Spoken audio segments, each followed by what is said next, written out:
Introdução. Na apresentação, será abordado o período antes e pós-chegada dos portugueses em terras brasileiras, seguido pela independência do Brasil em relação a Portugal, até a proclamação da República em 1889. Será introduzido nessa apresentação a situação da mulher na época do Brasil colonial, em resposta à questão sobre o que não está sendo contemplado pelo plano de ensino. Período pré-cabralino. A história pré-cabralina do Brasil é a etapa anterior à chegada de Pedro Álvares Cabral em 1500. Uma das características marcantes desse período é a arte rupestre. Por meio dela, a população indígena relatava o seu cotidiano com muitas pinturas de animais, plantas, figuras humanas e sinais gráficos abstratos em cavernas ou abrigos rochosos. Eles faziam isso tudo usando preferencialmente a cor vermelha. Outro ponto importante a ser salientado é que não existiam monumentos nos locais onde eles moravam. Tradições indígenas. Cada grupo possuía sua própria cultura, religião e costumes. Eles viviam basicamente da caça, da pesca e da agricultura. Os povos indígenas viviam em tribos, sendo seu chefe político o cacique. Havia também a figura do pajé, que era o responsável pela vida religiosa e tratamentos medicinais, através da cura com ervas, plantas e rituais místicos.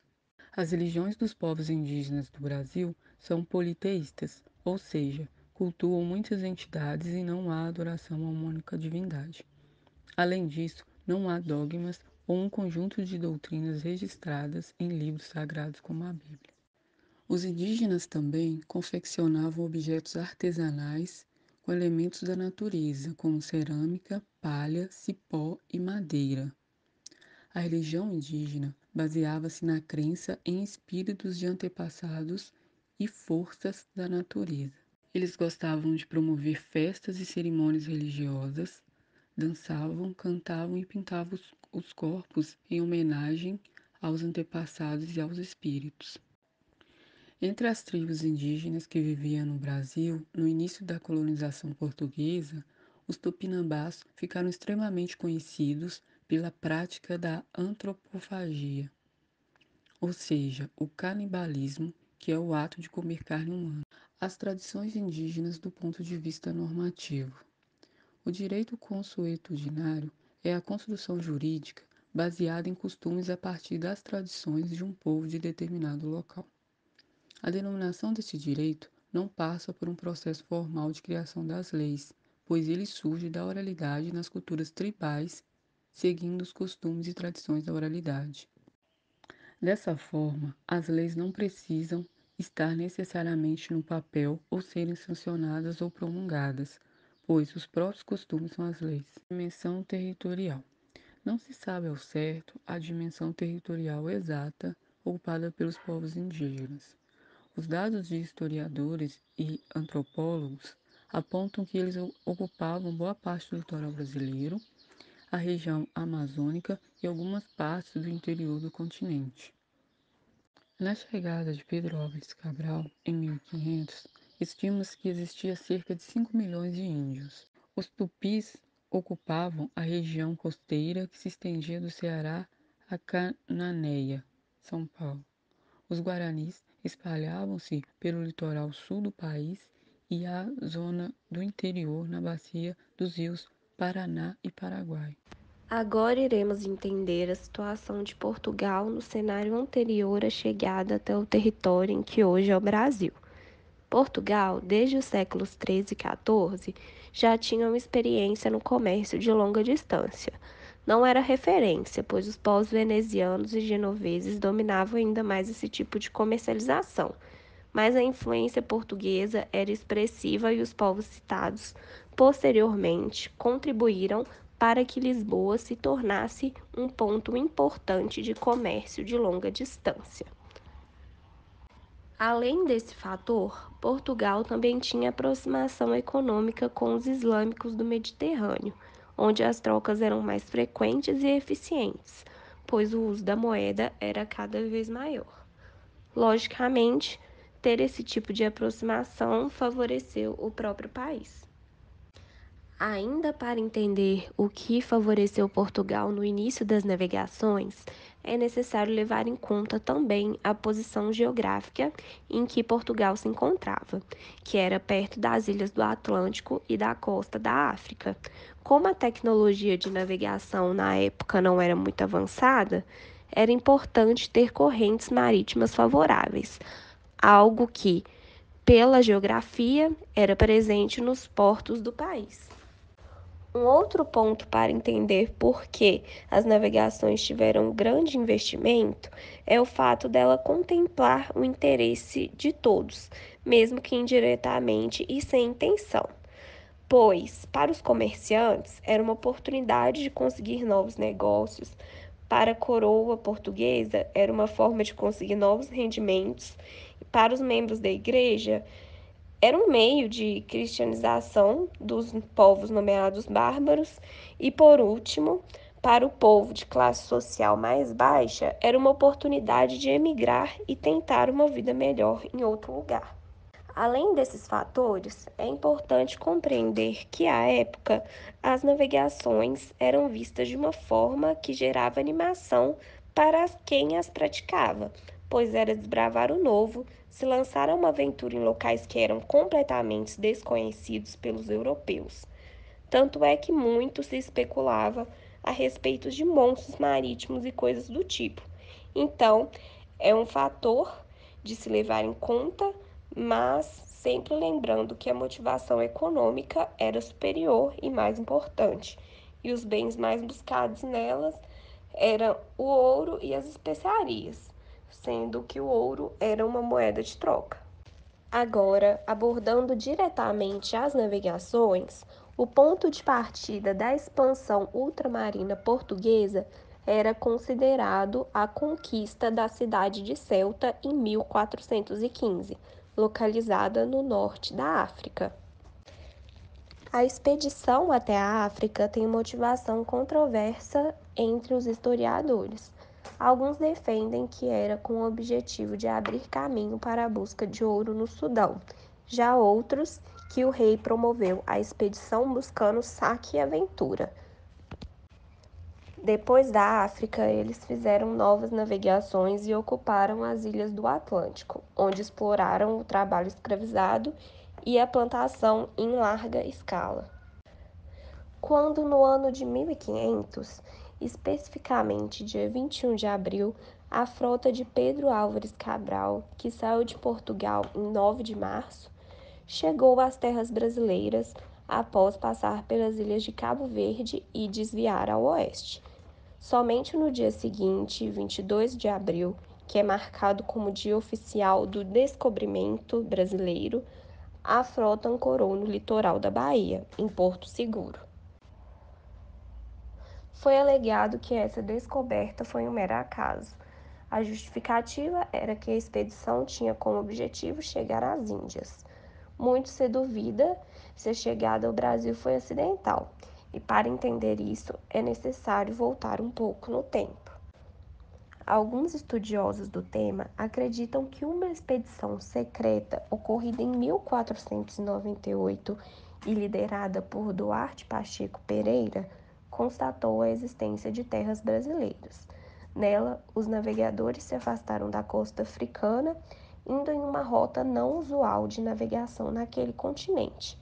Portanto, a expedição de Cabral em 1500 teria sido com o objetivo de tomar posse do território que já era destinado a Portugal com base no Tratado de Tordesilhas, que dividiu o mundo entre Portugal e Espanha.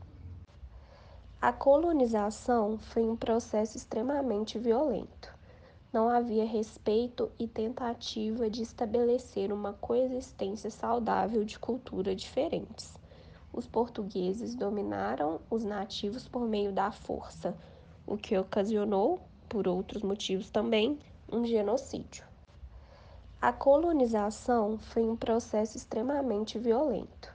Não havia respeito e tentativa de estabelecer uma coexistência saudável de culturas diferentes. Os portugueses dominaram os nativos por meio da força, o que ocasionou, por outros motivos também, um genocídio. Portugal usou da escravização como mão de obra, impôs a própria religiosidade e também a própria cultura em geral. Além disso, trouxeram doenças que contribuíram para dizimar a população nativa, visto que nunca haviam tido contato com elas, então não tinham resistência. Isso tudo ocasionou numa diminuição da população indígena e na erradicação de várias etnias.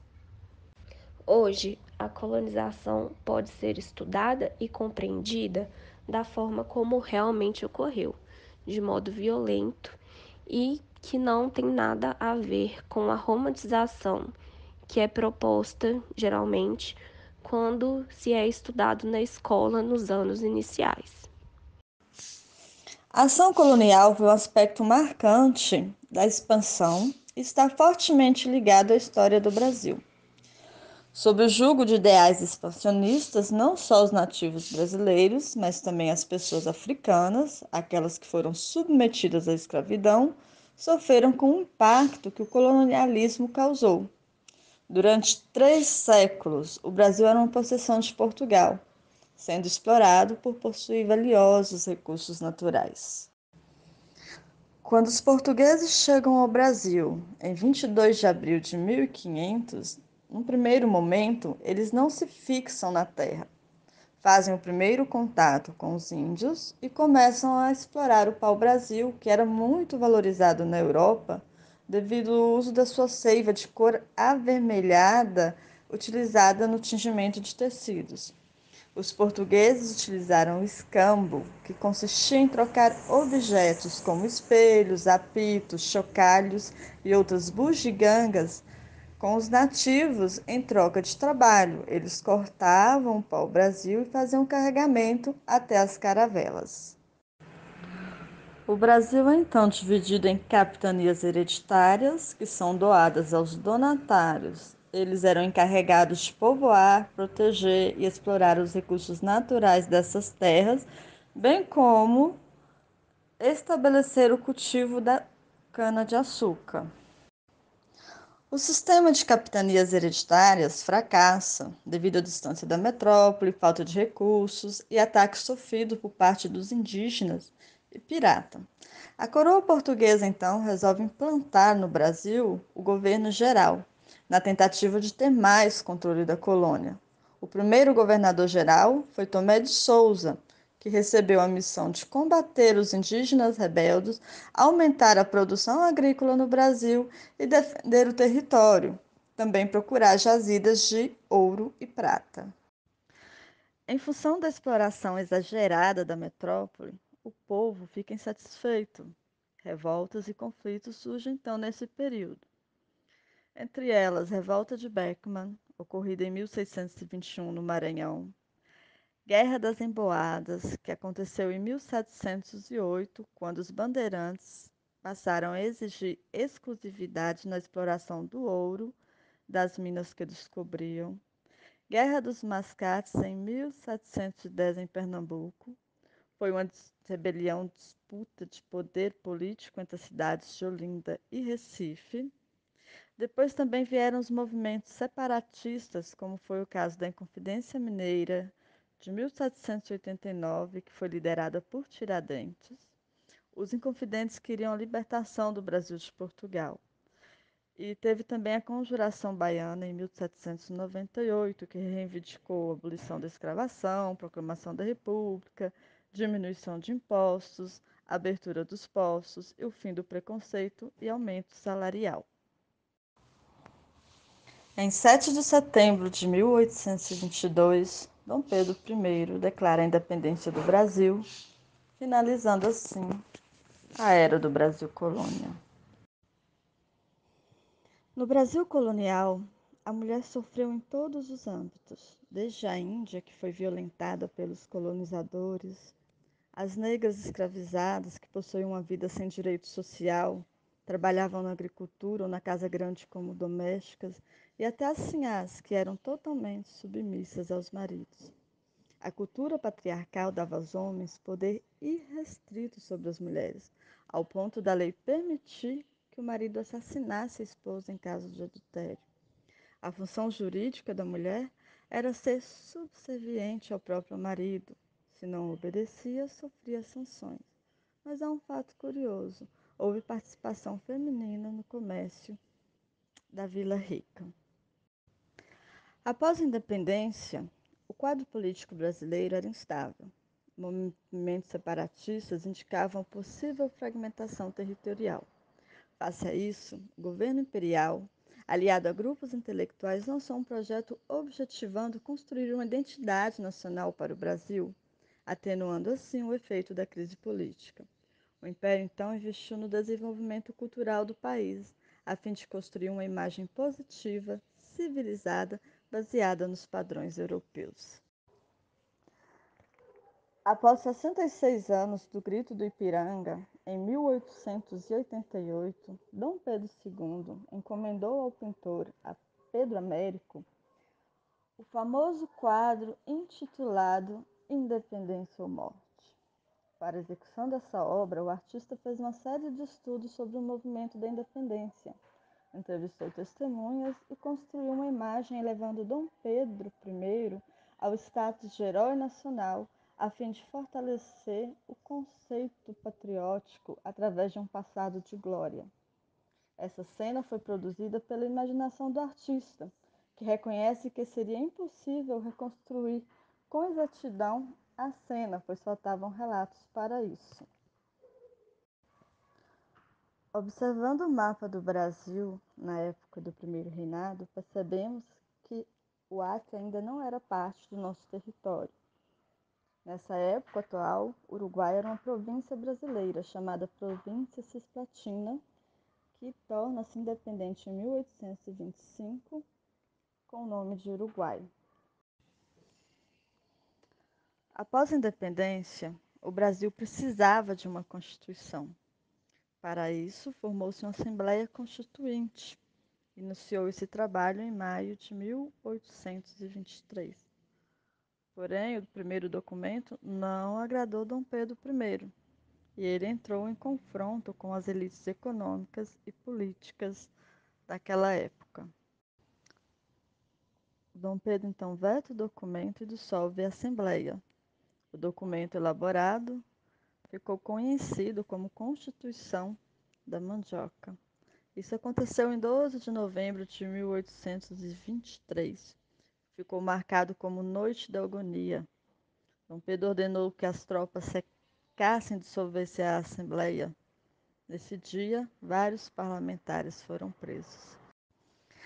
Em 1824, é feita então uma nova Constituição e instituído o voto censitário. Somente pessoas com uma renda alta, um alto patrimônio, poderiam ter direito ao voto. Em 1831, desgastado com a elite política e econômica, Dom Pedro renunciou ao trono, abdicou a favor do seu filho Dom Pedro II e assim é encerrado o primeiro reinado. Houve um período que o idioma predominante no Brasil era a língua geral ou língua brasílica, que era a evolução do tupi para as outras línguas. Ele era muito falado. Porém, em 1758, o Marquês de Pombal tornou obrigatório o uso do português como língua oficial, proibindo também o ensino das outras línguas indígenas pelos jesuítas. Uma triste observação sobre as variações linguísticas é sobre o idioma africano. Os escravos, quando eram trazidos ao Brasil, eram orientados a não falar na própria língua. Mesmo assim, o português que conhecemos hoje recebeu influência da língua africana. Em 1845, Carl Friedrich Philipp von Martius publica um ensaio com a seguinte afirmação: qualquer que se encarregar de escrever a história do Brasil, país que tanto promete, jamais deverá perder de vista quais os elementos que aí concorreram para o desenvolvimento do homem. São, porém, esses elementos de natureza muito diversa, tendo para a formação do homem convergido de um modo particular três raças a saber: a de cor cobre ou americana, a branca ou a caucasiana e, enfim, a preta ou a etiópica. Do encontro, da mescla, das relações mútuas e mudanças dessas três raças, formou-se a atual população, cuja história, por isso mesmo, tem um cunho muito particular. Dos escravos que foram trazidos para as Américas, o Brasil recebeu 37% deles, o que totalizou mais de 4 milhões de pessoas, permitindo assim a pluralidade cultural de origem africana no Brasil. A etnia branca no Brasil teve maioria vindo de Portugal, seguida de Itália, Espanha e Alemanha. Porém, os brasileiros brancos não são descendentes somente desses europeus, mas também de africanos e índios, conforme análises de marcadores genéticos e estudos antropológicos. Porém, no Brasil, a pessoa é reconhecida branca tendo apenas a aparência próxima da europeia, diferente de outros países que consideram branco pessoas de ascendência exclusivamente europeia, como é o caso dos Estados Unidos. Os imigrantes europeus, nos primeiros séculos de colonização, eram majoritariamente homens, o que justifica que tenham se relacionado com mulheres indígenas ou negras africanas, originando assim uma população extremamente miscigenada. A miscigenação, que consiste na mistura de raças, é um dos traços que mais esclarece a mistura do povo brasileiro. No cenário pós-independência, o conceito de miscigenação é pouco trabalhado, pois exalta-se o português, etnia branca, como protagonista da história brasileira. Os historiadores divergem a opinar sobre a herança ibérica ao Brasil. Por exemplo, se de um lado Sérgio Buarque pontua como negativa, referindo atraso social, político-econômico, em contrapartida temos Gilberto Freire elogiando a fácil adaptação dos lusitanos ao território brasileiro. O período regencial acontece entre 1831, quando Dom Pedro I abdica do trono, e vai até 1840, com o golpe da maioridade, quando Dom Pedro II assume o trono e passa a governar o Império Brasileiro. O segundo reinado tem duração de 48 anos. Começa em 23 de julho de 1840, quando Dom Pedro II assume o poder, e vai até 15 de novembro de 1889, quando a República é proclamada. Durante esse período, há muitas mudanças e revoluções importantes no Brasil. Vejamos algumas delas. O Brasil se torna o maior produtor e exportador mundial de café a partir da segunda metade do século XIX. Com o aumento da miséria das camadas populares, em 1848, em Pernambuco, acontece a Revolução Praieira. Ainda no segundo reinado, o Brasil começa a sofrer uma pressão internacional, principalmente por parte da Inglaterra, para que haja fim no tráfico humano, ou seja, para que acabe a escravidão. Em 1850, a Lei Eusébio de Queiroz coloca fim no tráfico de escravos. Em 1871, a Lei do Ventre Livre dá liberdade a todos os filhos nascidos dos escravos. Em 1885, todos os escravos idosos são libertos. E, finalmente, em 1888, vem a Lei Áurea, que faz a abolição formal da escravatura no Brasil. Outro fator importante que aconteceu no período do Segundo Reinado foi a Guerra do Paraguai, motivado pela intervenção do Brasil na política interna do Uruguai. As principais consequências dessa guerra foi que teve um fortalecimento do exército brasileiro, Teve aumento no ideal abolicionista, republicano, mas também teve aumento da dívida externa. Por fim, o Manifesto Republicano, formado por evolucionistas e revolucionários insatisfeitos com o Império, serve de ponto de partida para a queda do Império. Em 15 de novembro de 1889 é realizado um golpe que acaba com o Império de Dom Pedro II e dá fim à monarquia no país. O Brasil vê o parlamentarismo ser substituído pelo presidencialismo e nosso primeiro presidente é o Marechal Deodoro da Fonseca. Agora irei falar da transição do Segundo Reinado para a Primeira República. Apesar dos esforços de industrializar o Brasil no Segundo Reinado durante a Era Mauá, o Brasil continuava sendo predominantemente um país que se baseava na agricultura. A principal produção era o café, mas também fazia parte da economia o açúcar, a borracha, o algodão e o cacau. Nesse momento, apesar de ainda não ser maioria absoluta, a industrialização no país crescia e em São Paulo ficava cerca de 31% das fábricas.